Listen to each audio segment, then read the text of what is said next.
나이가 들면 어린아이가 되어 간다는 말이 있듯이 마음 또한 약해집니다. 그 약해진 틈을 비집고 들어와 우리의 노후를 위협하는 존재들이 있습니다. IT 기술과 생명공학 기술의 발전으로 인간 생명을 몇 살까지 연장하는가에 대한 논란이 뜨거워지고 있습니다. 입만 갖고 싸우는 게 아니라 물밑에서는 많은 실험들이 진짜로 이루어지고 있죠. 연구 결과에 따르면 2045년에는 평균 수명이 130세가 되고 인간 생명을 최대 150세까지 연장할 수 있다고 하는 놀라운 기사들이 쏟아져 나옵니다. 우리의 수명이 늘어나고 있는 것만은 정말 사실인 듯합니다. 그런데 문제는 몇 살까지 사느냐가 아니라 사는 인생의 질이 문제인 것입니다. 50대 초중반부터 당뇨와 이런저런 합병증을 달고 골골대면서 하루하루를 연명하는 사람이 있는가 하면 80살이 돼도 잔병 치레 하나도 없이 운동으로 신체 노화를 지연시키면서 여전히 현역으로 활발하게 활동하는 인생도 있습니다. 나이 들수록 더욱 죽기 살기로 지켜야 하는 것에는 두 가지가 있습니다. 나이가 들면서 우리가 죽기 살기로 지켜야 할 것은 바로 돈입니다. 인터넷을 보면 은퇴 후의 생활비가 얼마 드는지 궁금해하는 사람들이 많습니다. 월 200이면 된다 아니다. 적어도 300이 필요합니다. 등 답변이 제각각인데 나이 들면서 활동 반경이 줄어들 수밖에 없으니까 생활비도 비례해서 점차 줄어들긴 할 것입니다. 그렇지만 앞서 말씀드린 것처럼 우리들의 수명은 점점 늘어날 것이라는 전망이 있으니 사는 날까지 평안하게 살기 위해서는 재산을 지켜야 합니다. 누구로부터 지켜내야 하는지가 중요하죠. 그건 바로 은퇴자금 더 크게 불려주겠다는 사기꾼으로부터 지켜야 하고 부모에게 돈 빌려서 매월 이자를 꼬박꼬박 주겠다는 자식들로부터 독하게 마음먹고 지켜내야 합니다. 분명 우리들 중에서도 사업한답시고 부모 돈 끌어와서 결국은 부모 돈 날려먹은 사람도 있을 것이고 아니면 부모 돈 좀 빼먹어보려다가 실패하신 분도 계실 것입니다. 우리가 그랬던 것처럼 우리 자식들도 부모 돈을 당연히 제 돈으로 생각하고 가져가려고 호시탐탐 노릴 수 있습니다. 곧 큰일이라도 벌어질 것처럼 매일 집에 찾아와서 죽는 소리하는 자식이 안쓰러워서 결국엔 그 목숨만큼이나 중요한 돈이나 집을 내주는 일에는 그날부터 우리 인생은 지옥문으로 들어서는 것입니다. 부모에게 돈 빌려 매월 이자 꼬박꼬박 주겠다는 자식들로부터 마음 독하게 먹고 재산을 지켜내지 못하면 빈곤에 젖은 주름살과 함께 살아갈 날만 남게 됩니다. 그 다음으로 모두 다 알지만 절대로 꾸준하게 하지 않는 것이 있죠. 누구나 다 운동이 중요하다는 것, 그리고 식습관을 고쳐야 한다는 것을 알기 때문에 다 운동하면서 살 것 같지만 여전히 노년들의 운동 부족은 큰 문제입니다. 사람이 노년이 될수록 힘들어져서 운동을 하지 않게 되는 것이 아니라 운동을 하지 않으니 나이가 들어서 힘들어지는 겁니다. 설문조사를 취합해보면 대한민국의 45세 이상 인구의 약 28%가 제대로 된 신체 활동을 아예 하지 않는다고 하는데 이것은 아예 꿈쩍도 하지 않는 것입니다. 70세 이상 연령층의 3명 중 2명은 유산소 운동을 하지 않습니다. 3분의 2가 유산소 운동을 하지 않는다는 것입니다. 그리고 가장 즐겨하는 취미가 하루 서너 시간씩 보는 TV 시청이라고 합니다. 가장 몸에 좋고 또 비용도 들지 않고 가장 간편하게 할 수 있는 걷기 운동 하나조차 하지 않는다는 것입니다. 수명이 연장되는 것도 좋지만 우리가 진짜 관심을 가져야 하는 것이 건강 수명인 것이고 건강 수명을 늘리기 위해서는 독하게 마음먹고 매일매일 실천해가며 살아야 할 일입니다. 아시겠지만 성공은 독한 사람들이 하는 것입니다. 독종이어야 살 빼기도 성공하고 독종이어야 담배 끊는 것도 성공하고 독종이어야 근육질의 몸 만들기도 성공하는 것이고 하루 10,000걸음도 걸어낼 수 있습니다. 술에 물 탄 듯 물에 술 탄 듯 무디고 연약한 성격을 지닌 사람은 단 1kg의 살 빼기도 쉽지 않습니다. 어쩌다 뺐더라도 이틀 정도면 다시 제자리로 돌아오고 말 겁니다. 그래서 계속 남들이 성공했다는 그 비법만 검색하고 또 검색하고 3일 했다가 중단하고 시작했다가 중단하기를 반복하면서 인생만 허비하게 되죠. 나이 들면서 마음 독하게 먹고 건강 수명을 늘리는 데 노력해야 됩니다. 주름살이라고 다 같은 것이 아닙니다. 평안하게 인생을 즐기면서 웃음이 만들어낸 아주 보기 좋은 주름살이 있는 반면에 힘겨운 노동과 빈곤에 쩌든 깊게 패인 주름살이 있습니다. 독하게 마음 먹고 지내면 보기 좋은 주름과 함께 건강하고 평안한 인생을 살 수 있습니다. 영상을 시청해주신 모든 분들은 이 두 가지를 반드시 지키면서 평안한 인생을 사시길 진심으로 바라겠습니다. 나이가 50, 60이 넘어가게 되면 우리는 인생 후반전을 맞이합니다. 지금 시기는 우리에게 해로운 인간관계를 정리할 수 있는 마지막 기회이기도 하죠. 그래서 홀로 사는 즐거움을 선택하시는 분들이 많이 있습니다. 오늘은 이에 대해서 이야기를 나눠보고자 합니다. 불교의 초기 경전인 수타니파타에 이런 구절이 있습니다. 만일 그대가 지혜롭고 성실하고 예에 바르고 현명한 동반자를 만난다면 어떠한 어려움도 이겨내리니 기쁜 마음으로 생각을 가다듬고 그와 함께 가라. 그러나 만일 그대가 지혜롭고 성실하고 예에 바르고 현명한 동반자를 만나지 못했다면 마치 왕이 정복했던 나라를 버리고 가듯 무소의 뿔처럼 혼자서 가라. 한 번쯤은 들어보셨던 구절일 겁니다. 이 말은 즉 혼자서 당당하게 살아가고자 하는 분들에게 많은 용기를 주는 말이죠. 그렇다면 왜 옛 성인들은 나이가 들수록 오히려 혼자서 더 당당하게 살아가야 하는 것을 공통적으로 강조하였는지 알아볼 필요가 있습니다. 혼자 당당하게 살아야 하는 첫 번째 이유는 필요 없는 관계에 스스로를 갈아 넣기 때문입니다. 친구 관계, 부부 관계, 더 나아가 다 큰 자식들과의 관계에서도 일방적으로 한쪽의 희생과 상처로 지탱되어 가는 관계는 독약과 별반 다르지 않습니다. 더구나 이런 관계는 시간이 흐를수록 더 큰 희생과 상처만 요구하기 마련이어서 자신을 갈아 넣어야 합니다. 제 아무리 지고지순한 사랑으로 출발한 관계라 하더라도 서로 주고받고 이해하고 더 좋은 관계, 더 나은 사람으로 발전하기 위해 노력을 게을리하지 않으면 안 됩니다. 사랑, 나눔, 헌신, 희생, 말은 좋지만 이런 것들은 혼자 하는 것이 아니라 서로 함께 해야 하는 것임을 잊으면 안 됩니다. 아무래도 더 이상 기대할 것 없는 허망한 관계에 미련이나 집착을 버리는 것이 좋겠죠. 두 번째 이유는 우리를 존중하지 않는 사람은 버려야 하기 때문입니다. 젊어서는 개차반으로 살았더라도 나이 들어서 배우자로부터 받아들여지는 사람이 있습니다. 무엇보다 기대를 저버리지 않고 인내하며 참아준 배우자의 존재를 인정하고 지난 날을 뉘우치고 미안해하는 마음을 먹었기 때문일 겁니다. 좀 더 일찍 깨우쳤으면 좋았겠지만 지금이라도 깨닫고 미안해하고 감사해하면 이로 인해 용서를 받게 됩니다. 늦게라도 그간의 희생과 인내를 존중받았다고 생각하니 받아들여지는 겁니다. 하지만 이날 이때까지 살면서도 상대방의 취향, 관심사는 물론이고 존재의 가치조차 인정하지 않고 무시하며 자신만을 위해 살려는 사람이 있습니다. 존중하지 않는데도 변함없이 곁에 남아있다면 더 차갑고 잔인하게 무시당하는 것밖에 남아있는 것이 없습니다. 나를 존중하지 않는다면 버려도 괜찮습니다. 그동안 무시당하고 산 것만으로도 충분하기 때문이죠. 세 번째 이유는 우리의 꿈이 짓밟혀서는 안 되기 때문입니다. 군림하고 자기 편한 대로 살기 위해 상대방을 무능력자로 만드는 사람이 있습니다. 그렇게 날개를 꺾어서 언제까지나 곁에 두고 자기 마음대로 휘두르고 부려먹기 위한 나쁜 사람들이 하는 짓이죠.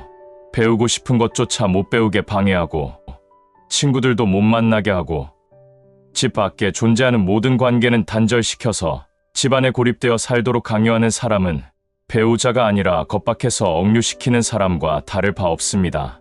꿈을 응원해주고 용기를 북돋아 주지는 못할 망정 그걸 해서 뭘 하냐. 돈은 왜 그딴 데다 쓰냐. 아깝지도 않냐. 하지도 못할 거면서 돈만 버린다며 책망하는 사람은 나를 무능력자로 만들려는 사람이고 꿈을 짓밟는 사람입니다. 네 번째 이유는 우리의 마지막 행복을 지켜야 하기 때문입니다. 매일 아침 일어나 거울을 보며 우리 자신이 행복한지를 확인해야 합니다. 곁에 있는 사람과 남은 세월을 함께 나이 들고 싶은가?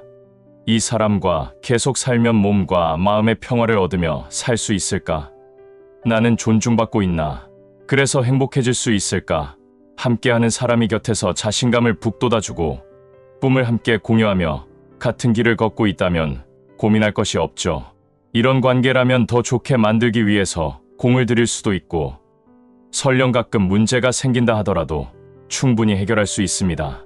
하지만 매일 아침 눈 뜨는 것이 괴롭고 얼굴 마주치는 것이 힘들고 마주해봐야 서로 좋은 소리도 주고받지 못하는 관계라면 차라리 더 늦기 전에 홀로 사는 즐거움을 선택하는 것이 어떨지 더 늦기 전에 고민해볼 필요가 있습니다. 사랑해서 그리고 행복하기 위해 함께했지만 모두가 끝까지 그 사랑과 행복을 지켜내는 것은 아닙니다. 나이 들면 사랑은 아니더라도 존중은 받고 살아야 합니다.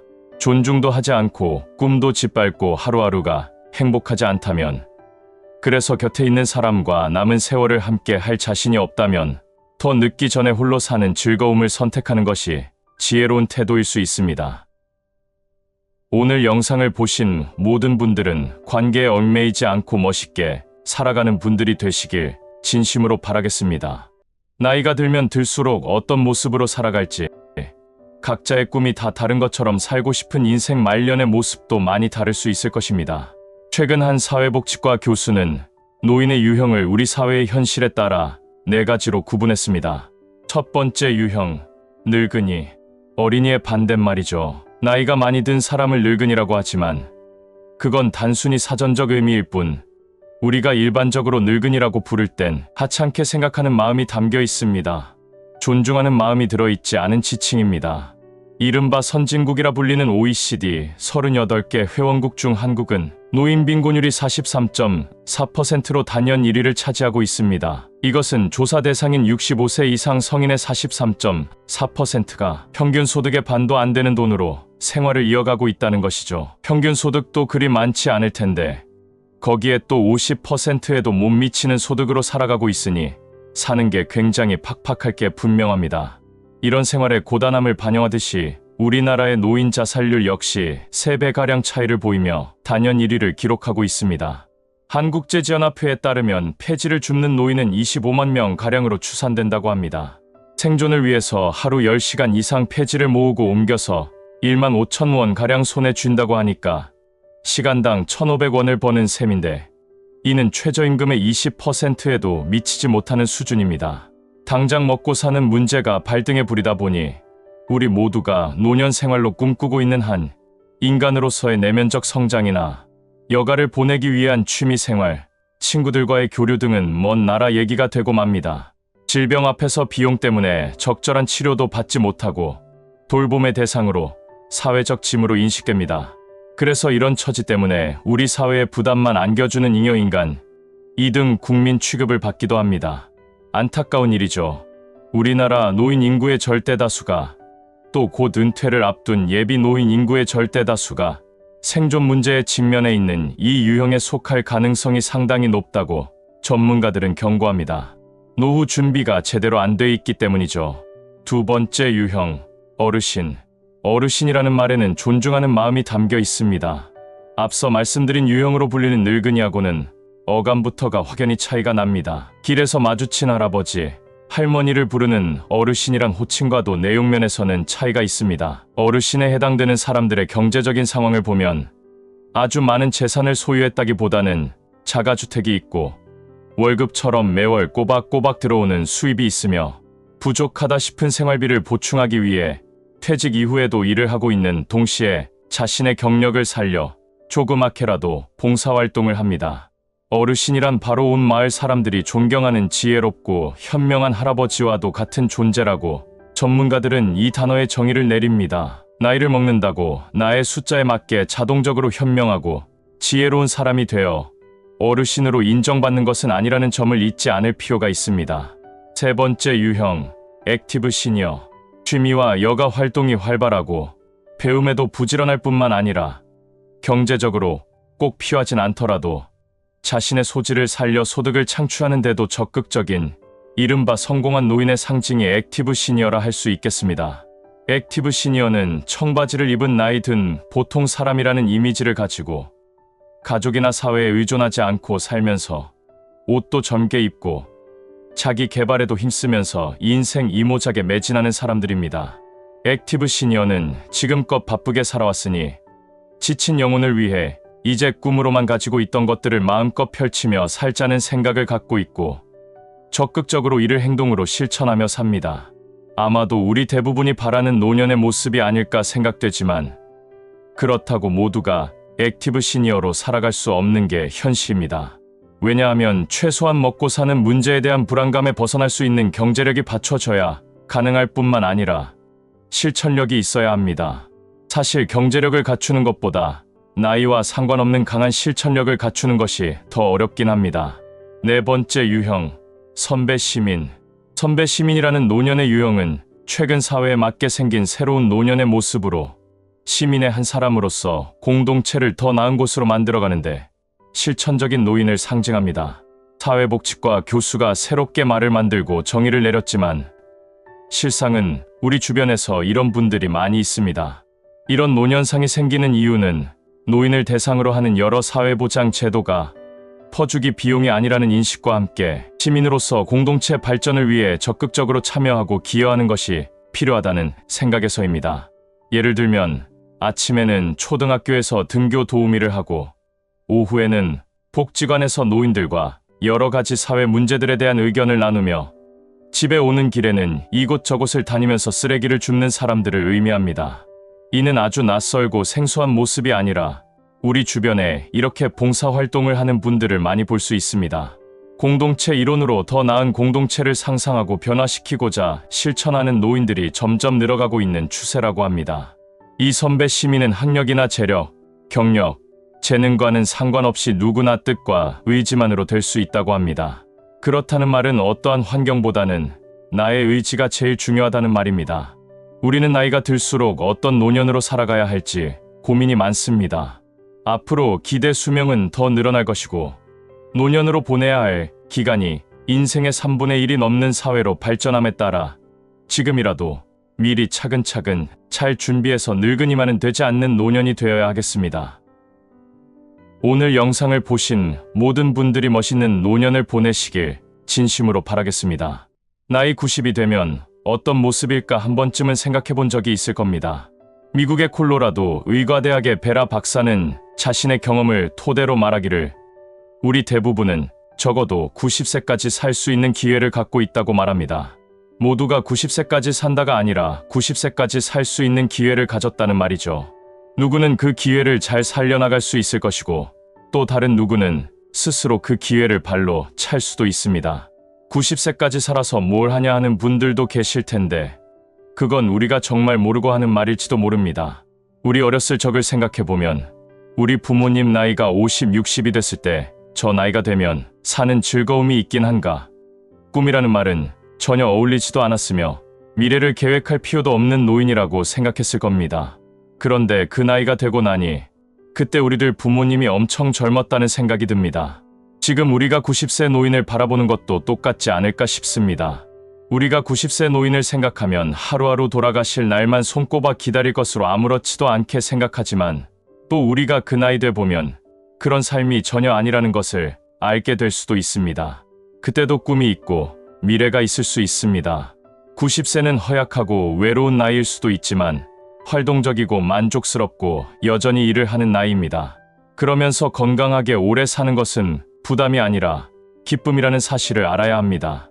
나이 90이 되어도 스스로를 자극하고 자신의 성공을 만끽하며 충만한 인생을 살 수 있으니까 중장년기 때부터 성공적으로 나이 들기 위해서는 스스로를 돌보는 동기부여를 가지는 것이 좋습니다. 그래서 오늘은 의학 박사 베라가 알려주는 90세까지 건강하게 살 수 있는 아주 지극히 현실적인 그 4가지 기본 법칙에 대해서 이야기를 나눠보고자 합니다. 첫 번째, 수치를 아는 것. 일찍이 테스 형님께서 너 자신을 알라고 했듯이 중장년기에 들어서면 내 자신을 알아야 하는 것에 수치를 포함시켜야 합니다. 우리가 알아야 하는 기본 수치는 몸무게, 허리둘레, 혈당, 콜레스테롤 수치, 그리고 혈압에 대한 것입니다. 과다 체중이라면 줄자, 체중계 그리고 혈압계를 구입해서 단계별 목표를 정한 다음 아침마다 식전에 몸무게를 재어보고 일주일에 한 번씩 그렇게 정기적으로 허리둘레와 혈압 재어보면서 약에 의존하지 않고 자신의 노력만으로 일어나는 변화를 체감하는 일이 아주 중요합니다. 이것이 제대로만 된다면 굉장히 즐거운 일이 됩니다. 수치가 점점 낮아지는 것을, 그리고 허리둘레가 점점 가늘어지는 것을, 그것을 보는 기쁨이 크죠. 정부에서 시행하는 일반 건강검진만 잘 받아도 사망 위험을 최대 35%까지 줄일 수 있다고 하는데 건강검진할 때 빠지지 않는 혈액검사와 소변검사는 건강 상태를 확인할 수 있는 중요한 바로미터입니다. 혈액검사를 통해 지방성간 질환, 간경화, 간암, 심근경색증, 각종 대사질환을 알 수 있고 소변검사로 방광염, 신장염, 신장결석 등을 알 수 있습니다. 검사 결과서를 받아보고 정상이라는 이런 말만 듣는 것으로 끝내지 마시고 각 항목마다 뜻하는 의미와 수치 등을 파악해보고 전에 받았던 결과와 이번에는 어떤 변화가 일어났는지 관찰하는 재미를 즐겨야 합니다. 두 번째, 계획 세우기, 몸 관리, 건강 관리하는 것이 단거리 경주가 아니라 마라톤 같은 것이지만 그냥 하는 것보다 단계별 목표를 세우고 구체적인 노력을 기울이는 것이 필요합니다. 마라톤 선수들도 그냥 뛰는 것이 아니라 구간별로 자신이 주파하는 시간을 보면서 계속 뛰죠. 이와 비슷한 맥락입니다. 몸무게를 줄이고 싶다고 해서 단번에 5kg, 10kg을 뺄 수 없습니다. 주 단위, 월 단위로 짧게 쪼개진 목표를 세워 나가는 겁니다. 걷기 운동을 즐긴다면 만보기를 이용해서 걸음수, 거리, 속도, 소요 시간, 그리고 소비한 칼로리를 수치로 확인하고 다음번에는 조금 더 멀리, 조금 더 짧은 시간에 많은 칼로리를 사용할 수 있도록 목표를 세워봐야 합니다. 집에서 팔굽혀펴기나 스쿼트를 해도 마찬가지입니다. 어제 10개 했으면 오늘은 11개에 도전하고 또 그렇게 내일은 12개에 도전하고 말이죠. 세 번째, 현실 직시하기. 몸이 아픈 곳이 있는데도 무시무시한 병명을 진단받을까봐 그게 겁이 나서 병원 가기를 피하는 분들이 계십니다. 의사를 찾아 검사를 받고 비록 실망스럽고 겁이 나는 결과라 할지라도 끝까지 듣는 용기와 함께 의사를 믿고 의사가 권하는 치료 방법과 지켜야 할 생활 수칙을 철저하게 따르는 의지가 필요합니다. 예를 들어 비만으로 인해서 고혈압, 당뇨가 있다면 비록 약을 먹어 수치 관리를 잘하고 있더라도 자신이 고혈압과 당뇨를 갖고 있는 환자임을 잊지 않고 하루빨리 약에 의존하지 않는 생활에서 벗어날 수 있도록 초심을 잃지 않고 좋은 습관으로 생활할 수 있도록 노력해야 합니다. 그런데 사람 마음이 쉽지 않습니다. 약에 의지해서 수치가 정상 범위에서 유지되면 초심은 어느덧 사라지고 조금씩 느슨해지는 마음이 일면서 하나하나 다시 예전의 습관으로 돌아가게 됩니다. 가장 큰 노력이 필요한 부분이라고 볼 수 있습니다. 네 번째, 인간관계를 맺기. 인간이라면 아주 그냥 치가 떨리고 이가 갈린다는 사람들이 많지만 그렇다고 인간관계가 필요 없다고 하면 안 됩니다. 그건 안타깝게도 잘못된 인간관계를 맺었기 때문이기도 하고 자신의 처신에도 문제가 있을 수 있었다는 것을 되돌아보셔야 합니다. 이제는 나쁜 사람과 어울리지 말고 좋은 사람들과 어울리면 되죠. 성공적으로 나이 든 사람들은 높은 수준의 인간관계와 삶에 대한 열정을 유지하고 있다고 전문가들은 말합니다. 성공적으로 나이 든 사람들은 TV 앞에 앉아 있는 대신 친구, 친척들과 교제하고 자원봉사를 하고 자신이 갖고 있는 재능이라면 무엇이든지 성장시키려고 노력한다고 합니다. 한마디로 열정적으로 사는 것이죠. 나이 드는 것은 유전자나 행운의 문제가 아니라 선택의 문제입니다. 나이 때문에 포기하는 것은 변명받게 되지 않는다며 지금부터라도 나이가 들수록 삶의 열정을 유지하고 살 수 있도록 해야 합니다. 가끔 유튜브를 보면 90대 할머니, 체조 선수나 70대 보디빌더를 보게 됩니다. 보는 걸로 그냥 끝내지 마시고 저 사람도 했으니 나도 할 수 있다는 자신감으로 여러분 안에 있는 재능에 몰입해 끊임없이 성장하는 충만한 하루하루를 살아가시길 바라겠습니다. 우리들보다 세상에서 먼저 태어나 앞선 경험들을 한 인생 선배들은 나이 들어 은퇴 생활을 하면서 인생에서 가장 많이 후회스러운 것을 마음에 담고 있는 것이 대부분 비슷하다고 합니다. 우리가 이걸 알아내서 가장 크게 후회할 수도 있는 일을 미리미리 해치울 수만 있다면 인생 선배들의 나이에 이르렀을 때는 최소한 후회로 가슴 치는 일은 없을 것입니다.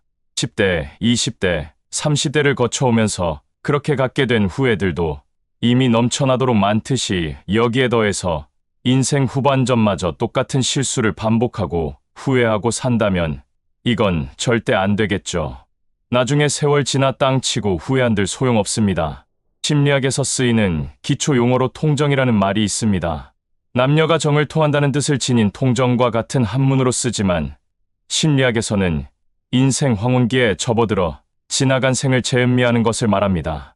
특히 이런 것을 자아통정이라고 부릅니다. 나이 들면 이런 자아통정을 자주 하면서 시간을 보내게 된다고 합니다.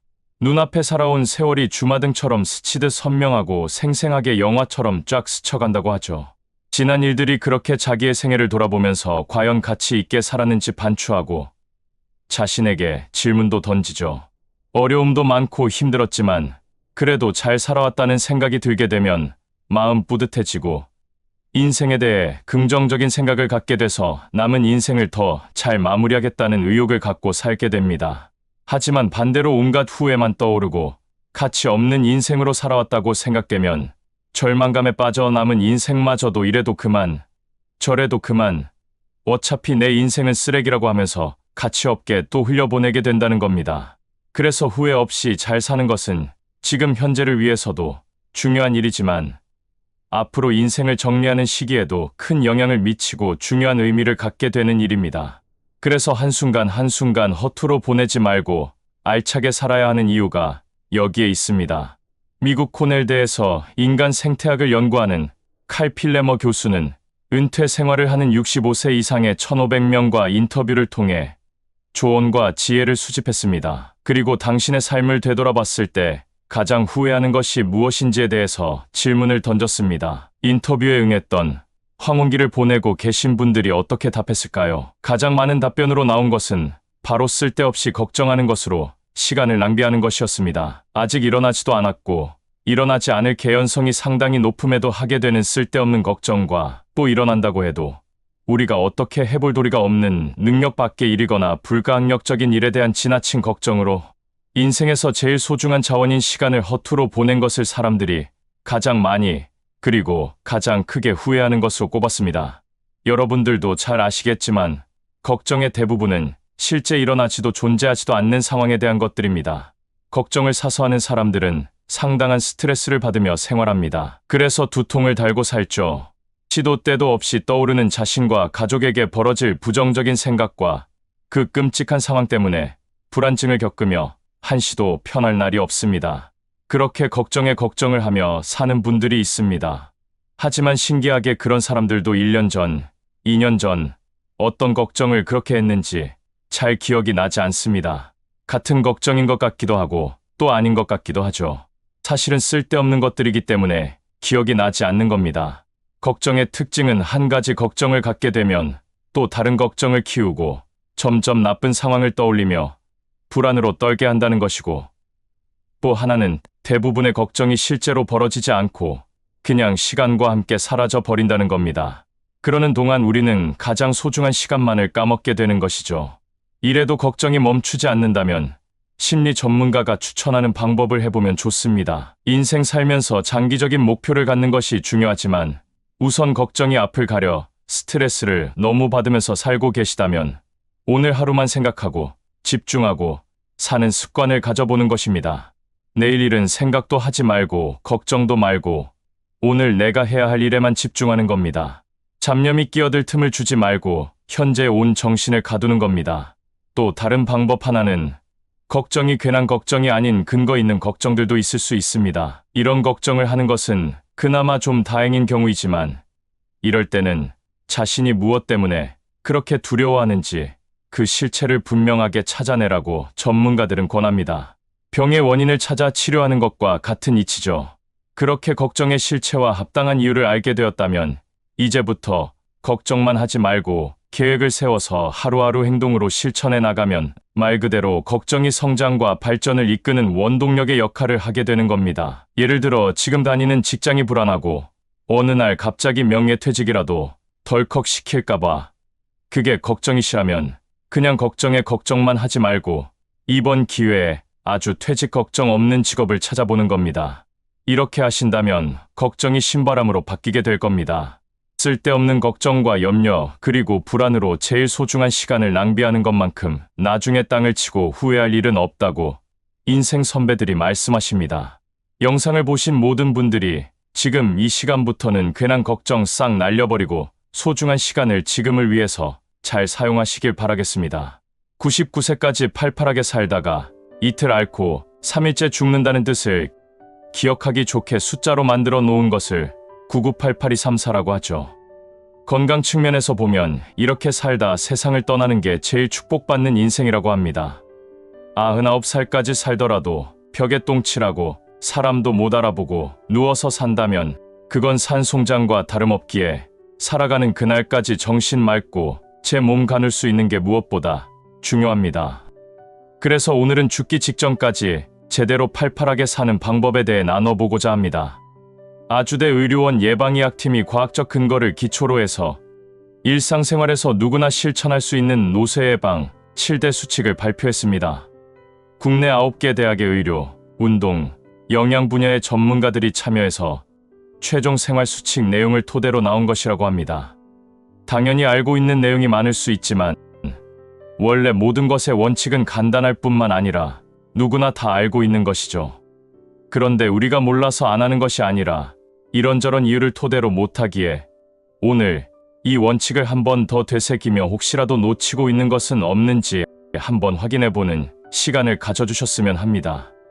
우리의 몸이 노쇠해지면 낙상과 골절의 위험이 크고 식사하기, 옷 갈아입기, 장보기, 대중교통 이용하기와 같은 일상생활에 지장을 주는 신체장애가 발생할 확률이 같은 또래 사람보다 2배에서 4배까지 높아지고 치매 발생률은 2배, 요양시설에 입소할 위험은 6배, 위암이나 심장 수술을 받은 경험이 있는 경우라면 사망률이 3, 4배는 더 높아진다고 말합니다.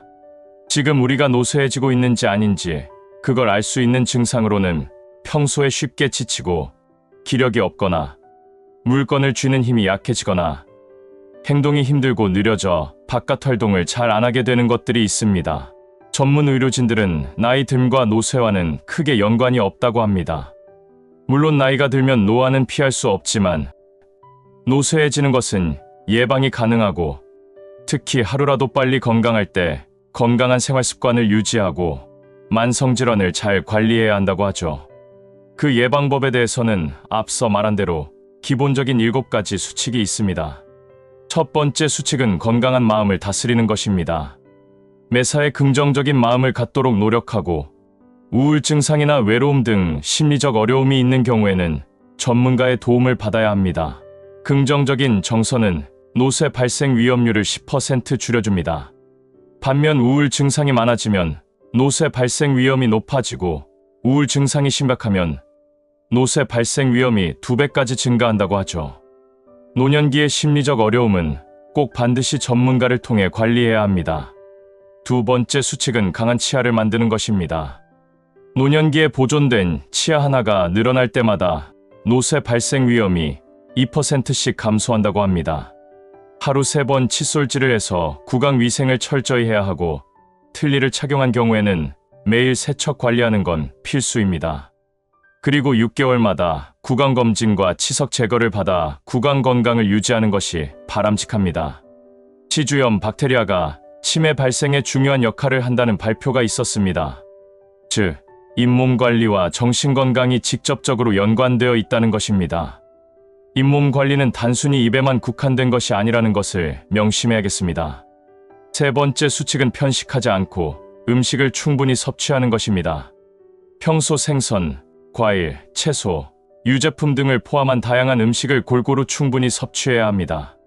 생선류, 과일류, 채소류, 저지방 우유와 저지방 요구르트를 섭취하는 것은 노쇠 발생 위험을 감소시킵니다. 노년기에는 식습관이 고정되어 버립니다. 그리고 식사 준비가 어려워 밥과 김치 또는 인스턴트 식품으로 간단하게 식사를 하는 경우가 많아집니다. 이런 편식은 노쇠 발생 위험을 높입니다. 의식적으로 다양한 음식을 먹으려고 노력을 해야 하죠. 단백질과 다양한 비타민의 그 권장량 이상의 섭취는 노쇠 발생 위험을 오히려 감소시킨다고 합니다. 반면 비타민을 권장량보다 부족하게 섭취하면 노쇠 발생 위험이 8배나 증가하죠. 그리고 저체중인 경우에는 노쇠 발생 위험이 17배 증가하기 때문에 충분한 양의 음식을 섭취하는 것을 의사들은 권합니다. 즉, 몸이 깡말라서는 절대 안 됩니다. 오히려 고도비만은 아니더라도 건강한 음식의 섭취를 통한 통통함이 건강에 좋다는 거죠. 네 번째 수칙은 담배를 멀리하는 것입니다. 평생 담배를 피웠더라도 지금 금연을 시작하셔도 효과를 볼 수 있다고 합니다. 노년기의 흡연이 젊었을 때보다 몸에 더 좋지 않은 만큼 노년기의 금연도 굉장히 큰 이익을 가져다 줍니다. 흡연은 사실 노쇠뿐 아니라 치명적인 질환들을 유발하는 제1의 원인이기 때문에 건강한 인생 후반전을 위해서라면 반드시 멀리해야 합니다. 다섯 번째 수칙은 만성질환을 관리하는 것입니다. 의사에게 정기적으로 만성질환을 관리받고 복용하는 약물 중 중복되거나 불편한 것은 없는지 지속적으로 확인받아야 합니다. 고혈압, 당뇨병, 뇌졸중, 만성 폐쇄성 폐질환, 골다공증, 대사증후군, 관절염 등은 노쇠 발생 위험을 증가시킵니다. 정기적으로 만성질환을 진단받고 전문가의 관리를 받아야 합니다. 그리고 간과하기 쉬운 건강 문제로 시력과 청력 저하가 있습니다. 시청각에 이상이 있는 경우에는 꼭 전문가에게 가서 시력 교정을 하고 보청기가 필요하면 보청기도 끼셔야 합니다. 여섯 번째 수칙은 사람들과 자주 어울리는 것입니다. 이웃 사람들과 자주 만나고 부부가 서로의 건강을 챙기고 관리해야 하죠. 사회 활동이 줄어들고 사회적 역할이나 관계가 약해지는 경우에 노쇠 발생 위험이 39배 증가한다고 합니다. 아마 지금까지의 노쇠 원인 중에서 제일 높을 겁니다. 가능한 자주 외출하고 친구와 자주 왕래하도록 해야 합니다. 매일 주변 사람들과 만나 이야기를 나누고 이것이 어렵다면 전화를 통해서라도 대화하는 것이 좋다고 합니다. 그리고 배우자와 함께 계시다면 건강관리를 배우자랑 함께 하셔야 됩니다. 배우자가 만약에 우울 증상이 있다면 그 우울 증상이 본인의 우울 증상을 높인다고 하죠. 배우자의 노쇠는 본인의 노쇠 발생 위험을 높입니다. 노년기의 노쇠 예방은 자신만 노력하는 것보다는 배우자와 함께 노력하는 것이 더욱 효과적일 수 있습니다. 마지막 수칙은 성실하게 운동하는 것입니다. 근력, 유산소, 유연성, 균형 운동을 포함한 다양한 운동을 규칙적으로 실천해야 합니다. 근력 운동을 꾸준히 한다면 나이가 들었더라도 시간이 좀 더 많이 걸릴 뿐 젊은 사람과 비슷한 수준까지 근력을 향상시킬 수 있다고 합니다. 일상 동작과 유사한 근력 운동을 하는 것이 더욱 좋다고 하죠. 유산소 운동을 지속적으로 하고 앉아있는 시간을 줄이면 기능 저하를 줄이고 평균 수명을 증가시킬 수 있다고 합니다. 균형 운동을 꾸준히 하면 낙상에 대한 두려움을 줄이고 보행 능력을 향상시킬 수 있습니다. 이렇게 다양한 영역의 운동을 함께하면 노쇠 발생 위험을 줄일 수 있습니다. 가장 중요한 것은 역시 규칙적으로 성실하게 하는 게 중요합니다. 운동이 중요하다는 것은 누구나 다 알고 있지만 운동을 통한 건강으로의 갈림길은 누가 더 지속적이고 규칙적으로 실천하느냐에 따라 나뉘게 되죠. 이 7가지 수칙을 눈에 자주 띄는 곳에 붙여놓고 스케줄도 한번 짜보면 좋습니다. 구슬이 서말이라도 꿰어야 보배라는 말이 있습니다. 세상에 아무리 좋은 말이 많아도 우리가 행동을 옮기는 것이 가장 중요합니다. 영상 보신 모든 분들이 오늘부터 인생이 다시 새롭게 시작하는 하루가 되길 바라겠습니다. 나이가 들면 마음 편한 것이 정말 최고입니다. 그래, 그럴 수 있지 라는 이런 너그러운 마음으로 마음을 편하게 사는 것이 제일 좋습니다. 남들이 우리를 어떻게 생각할까 눈치를 보고 타인의 화려한 삶으로 도배된 SNS를 보면서 비교가 되는 요즘, 다른 사람들이 그러든지 말든지 신경 쓰지 말고 살면 마음의 평안함을 느낍니다. 마음이 불편한 일은 욕심에서 오죠. 주위에 먹고 살 만큼 돈이 있어도 돈을 더 불리기 위해 여러 군데에 투자했다가 가진 것까지 잃고 스트레스 받으며 사는 사람들이 있습니다. 욕심이 과하면 탈이 나기 마련이죠. 우리는 마음 편하게 지내려고 마음을 먹었다면 가장 먼저 사람들과 시비에 말려들면 안 됩니다. 사람이 살다 보면 본의 아니게 우리에게 시비를 거는 사람들이 있습니다. 유튜브 댓글에서도 보면 항상 시비성으로 댓글을 다는 사람들이 간혹 있지만 이에 대해서 존중하는 마음으로 귀중한 하나의 의견으로 생각하면서 정중하게 대해주면 대부분 누그러지죠. 인간 관계에서도 마찬가지입니다. 또한 마음이 불편한 일이 자주 생기는 상황이 있는데 바로 거절해야 하는 상황에서 과감하게 거절하지 못할 때죠. 주변에 보면 거절을 못하거나 오지랖이 넓어서 부탁을 들어주고 전전긍긍하는 사람들이 있습니다. 거절은 짧고 쿨하게 해야 합니다. 안 되는 이유를 구구절절 설명할 필요가 전혀 없습니다. 뿐만 아니라 우리는 사소한 것에 목숨을 걸 때 마음이 불편한 상황이 자주 생깁니다. 나이가 들수록 자신의 건강과 행복을 위해 중요한 일만 손에 꽉 쥐고 그 이외에는 애쓰지 않고 편안하게 사는 것이 중요하죠. 두 다리를 뻗고 잠들 수 있는 속 편한 인생이 최고입니다. 나이 들면서 욕심은 내려놓고 화려함보다 소박하게 살면서 복잡한 것보다 단순한 것이 좋습니다. 그래서 잘난 사람보다 편안한 사람이 좋고 멋진 구두보다 편한 구두가 좋죠. 말도 없이 열심히 일만 하다가 갑자기 유명을 달리하는 주위 지인들을 보면 인생을 되돌아보니 인생 별거 없다는 생각을 하게 됩니다. 누구는 재물을 얻기 위해, 누구는 출세를 위해, 누구는 좀 더 잘 먹고 잘 살기 위해 이리 뛰고 저리 뛰면서 산전수전 다 겪으면서 살아왔는데 나이가 들어가면서 하나 둘 우리 곁을 떠나는 친구들도 있고 여기저기 아픈 곳이 생기는 것을 보면서 100년도 못 살 인생인데 1000년을 살 것처럼 욕심부리며 살아온 것이 부질없다는 생각이 들죠. 그렇다고 아무렇게나 살라는 이야기는 아니지만 한 번쯤은 되돌아보고 무엇이 더 가치 있는 삶인가 하는 생각은 꼭 필요한 것 같습니다. 주변을 보면 가질 만큼 가진 사람들이 조금 더 가지려고 노력을 부리는 것을 어렵지 않게 볼 수 있습니다. 가진 땅도 많고 건물도 있는 사람이 순식간에 암 진단을 받아서 병원에 누워있는 모습을 보고 있다 보면 인생이 진짜 별거 없다는 생각이 듭니다. 내 몸 하나 건강하면 된다라는 생각밖에 들지 않습니다. 옛 이야기 중에 불이 나서 거지가 사는 집이 모두 탔는데도 거지는 화재가 나도 수해가 나도 깡통 하나만 챙기면 되기 때문에 걱정이 없다는 우픈 말이 있습니다. 이 말은 나이 들어보니 욕심 부리지 말고 가볍게 인생을 살라는 뜻이죠. 마음이 편하려면 단순하게 살아야 합니다. 우리가 어릴 때는 잠 잘 자고 일어나서 엄마가 해주는 밥 먹고 친구들과 소꿉장난 치다가 해가 지면 집에 와서 저녁 먹고 조금 더 놀다가 푹 잤죠. 그런데 어른이 되면서 좀 더 잘 먹고 잘 살기 위해 몸부림을 치면서 복잡한 인생살이가 되었습니다. 여기에 욕심까지 부리다가 삶이 꼬일 때도 있습니다. 인생은 그렇게 거창한 것을 성취하는 것만이 중요한 것이 아닙니다. 나 하나 행복한 것부터 찾는 것이 중요하죠. 그렇다고 모든 것을 나만 위하여 이기적으로 살라는 얘기는 아니지만 나이 먹으면 우선 자기 자신의 행복을 찾아야 가족도 행복하고 주변도 밝게 만들 수 있기 때문입니다. 우리는 먼저 마음부터 단순화시켜야 합니다. 지난 과거의 영광과 쓰라린 경험 등은 모두 깨끗이 버리고 과거에 발목 잡히지 않으려고 노력할 필요가 있습니다. 그리고 미래의 희망찬 꿈이나 두려움에도 지나치게 흔들리지 않고 바보스럽고 우직하게 생각하며 오직 나에게 주어진 오늘과 지금에 충실해 볼 필요가 있죠. 이렇게 마음을 단순화시키다 보면 하루가 즐겁고 행복합니다. 마음을 단순화시켰다면 물질도 단순화시켜야 합니다.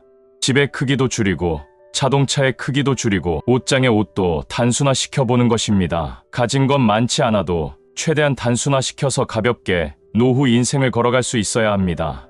주변에 보면 나이 먹어서 가진 것이 너무 많아 그곳에 에너지를 빼앗겨서 힘겹게 살다 보면 어딘가에 걸려 넘어져서 고생만 하다가 떠나는 인생도 많습니다.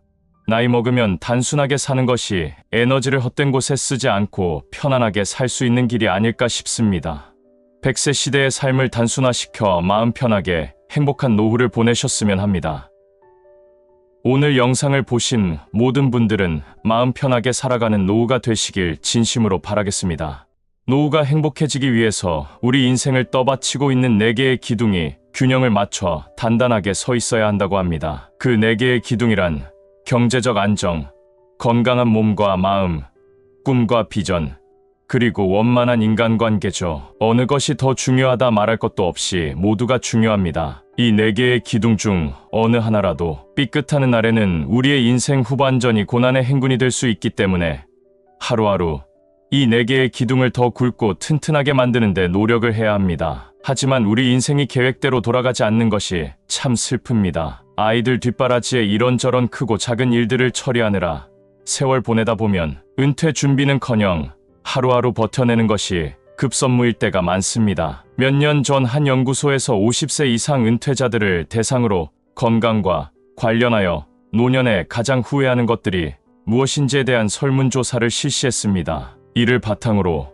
오늘은 건강과 관련해서 노년에 가장 많이 하는 후회에 대해서 나눠보고자 합니다. 돈을 잃는 것은 적은 부분을 잃는 것이고 명예를 잃는 것은 인생의 많은 부분을 잃는 것이다. 하지만 건강을 잃는 것은 인생의 전부를 잃는 것이다. 라는 말이 있습니다. 돈이야 잃으면 또 벌면 되는 것이고 한번 잃은 명예에도 어려움이 있을지라도 열심히 노력해서 재평가를 받으면 다시 회복할 수 있는 길이 있지만 건강은 한번 해치면 다시 회복하기가 매우 어렵다는 말이죠. 또 건강은 건강할 때 지켜야 한다는 말도 있습니다. 모두 건강의 중요성을 강조하는 말들입니다. 근데 이 중요한 건강을 노년에 뒤돌아보니 챙기지를 못했다는 큰 후회를 하는 사람들이 있습니다. 인생 후반전에서 건강이 갖는 의미는 젊었을 때와는 가치가 다르죠. 하지만 많은 은퇴자들이 건강과 관련해서 은퇴하고 나서야 후회하는 것들이 있습니다. 첫 번째, 자주 웃지 않은 것에 후회한다. 웃으면 복이 온다는 말이 있습니다. 웃음이 스트레스 호르몬을 감소시키고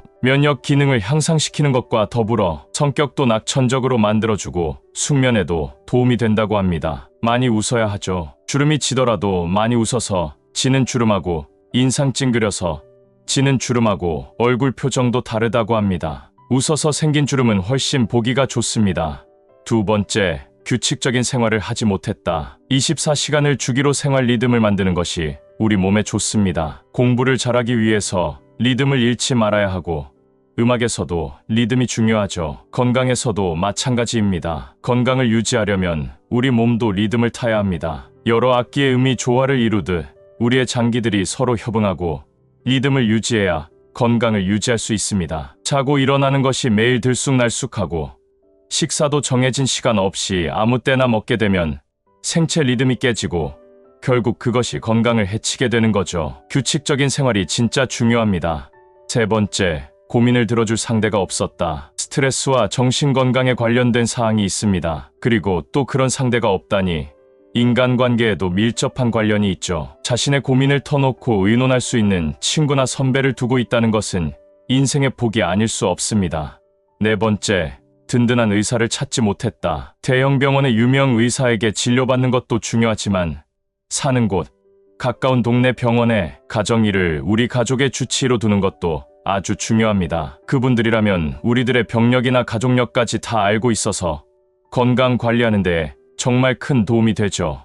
다섯 번째, 평소 더 많이 걷지 않은 것이 후회된다. 나이 들수록 걷는 것만큼 좋은 운동은 없습니다. 다 아는 사실이지만 문제는 실천하느냐 안 하느냐일 겁니다. 건강관리에 실패한 사람들도 걷기가 중요하다는 사실을 다 알았음에도 불구하고 이런저런 핑계로 걷지 않은 겁니다. 그래서 아는 것과 실천해서 건강관리를 하는 것은 별개의 문제입니다. 산보하듯 천천히 걷는 것보다 급하게 걷는 급보로 유산소 운동을 극대화하는 것이 고혈압 예방에 좋다고 합니다. 그러니까 느긋느긋 걷지만 마시고 빠르게 걷는 운동을 하면 좋습니다. 여섯 번째, 치아 관리에 소홀했다. 한국에서는 1년에 한 번 그 스케일링이 건강보험 혜택을 받아서 1만 원으로 충분합니다. 그런데 적기에 스케일링을 받는 분들이 성인의 20%밖에 안 된다고 하죠. 스케일링은 치통이 없어도 적어도 1년에 한 번씩은 받아야 되는 겁니다. 잇몸 건강에 좋고 입 냄새 제거에도 좋습니다. 또 스케일링을 하면서 의사가 이것저것 다른 것도 다 챙겨주기 때문에 치아 건강에 대해서 한 번 더 확인할 수 있게 됩니다. 해외는 우리나라 치과 치료와는 차원이 다를 정도로 비싸다고 합니다. 특히나 대한민국은 치과 치료 받기 아주 좋은 나라죠. 이가 튼튼하다는 것은 큰 복입니다. 일곱 번째, 스트레스 해소법을 터득하지 못했다. 우리 한국 사람들은 시한폭탄을 안고 사는 것처럼 언제 터질지 모르는 그 응축된 스트레스를 쌓아놓고 삽니다. 그러다 어느 날 폭발해서 큰 사고를 치든지 아니면 자신이 마음의 병에 걸리든지 하는 거죠. 스트레스는 부정적 에너지가 몸속에 축적되어 있는 상태이기 때문에 이를 해소하기 위해서는 첫 번째로 충분히 배출해주는 것이 좋고 두 번째 방법은 중화시켜 이석시키는 겁니다. 정신과 전문의들이 말하는 스트레스를 밖으로 배출하는 방법 중 가장 일반적인 것은 입을 통해서 배출하는 겁니다. 대화를 통해서 푸는 거죠. 친구와 대화하면 스트레스도 풀리고 또 못된 상사에 대한 뒷담화를 나누고 하면 속이 좀 풀리죠. 다 같은 원리입니다. 또 화가 치밀어 오를 때 소리를 지르게 되는 것도 이러한 원리라고 합니다. 감당이 안 될 정도로 부정적 에너지가 몸에서 느껴지면 이를 급하게 발산하기 위해서 소리를 지르게 된다고 합니다. 심리적 응급 조치를 할 수 있겠지만 이 방법은 상대방의 마음을 크게 다치게 할 수 있는 거니 그보다는 평소 운동을 하면서 기합 소리를 크게 내거나 산에 올라가 소리를 크게 외치는 것도 좋은 방법입니다. 또 노래방에 가서 목청껏 크게 노래를 부르는 것도 좋죠. 또 다른 방법은 땀으로 배출하는 겁니다. 그래서 땀이 나도록 운동을 하는 것이 몸에 좋고 마음에도 좋습니다. 운동을 열심히 하다 보면 기분이 상쾌해지는 경우 바로 그렇죠. 그리고 우울증에 걸렸을 때도 의사들의 처방 중에 가장 먼저 하라고 하는 것이 햇볕 쐬고 걷거나 운동하라는 것입니다. 두 번째는 긍정적 자극을 몸속으로 유입시켜 부정적 에너지를 중화시키는 방법인데, 예를 들어 여행, 독서, 영원한 음악 감상, 공연이나 모임 참석, 종교 활동, 명상 등 이렇게 긍정적인 자극을 말합니다. 맛집을 찾아 맛있는 음식을 먹는 것도 좋은 자극이 들어오는 것으로 생각해 볼 수 있습니다. 그리고 스트레스 해소를 위해 무엇보다 중요한 것은 휴식입니다. 바쁜 일상에서의 휴식과 사색의 시간을 가지려고 노력하셔야 합니다. 이제는 아는 데서 멈추는 것이 아니라 실천을 해보셔야 합니다. 8번째, 운동으로 체력 단련을 하지 못했다. 꽃중년이라는 아름다운 말로 포장을 해보지만 중장년은 각종 호르몬 분비량이 감소하고 신체 기능이 저하되며 대사성 질환 위험이 커지는, 그야말로 노화가 본격적으로 나타나고 진행되는 나이입니다. 100세 시대이기에 중장년은 인생의 아주 중요한 변곡점이자 전환점이며 사춘기보다 더 무섭다는 갱년기, 50춘기를 겪는 시기이기도 합니다. 3살 버릇이 80까지 간다면 중장년부터 어떠한 운동을 시작하는지, 건강관리를 어떻게 하는지에 따라서 그 남은 여생의 질이 크게 달라진다고 합니다. 운동하지 않은 사람은 운동을 활발히 하는 사람에 비해 2배나 빠르게 신체 능력이 감소한다고 합니다. 우리들도 은퇴 후에 선배들이 했던 후회들을 똑같이 하는 우를 범하지 않기 위해 마음과 몸을 챙기는데 게으름이 없어야겠습니다. 오늘 영상을 보신 모든 분들이 후회 없는 건강한 인생 후반전을 위해 운동하는 하루가 되시길, 그리고 또 쉬고 사색하는 하루가 되길 바라겠습니다.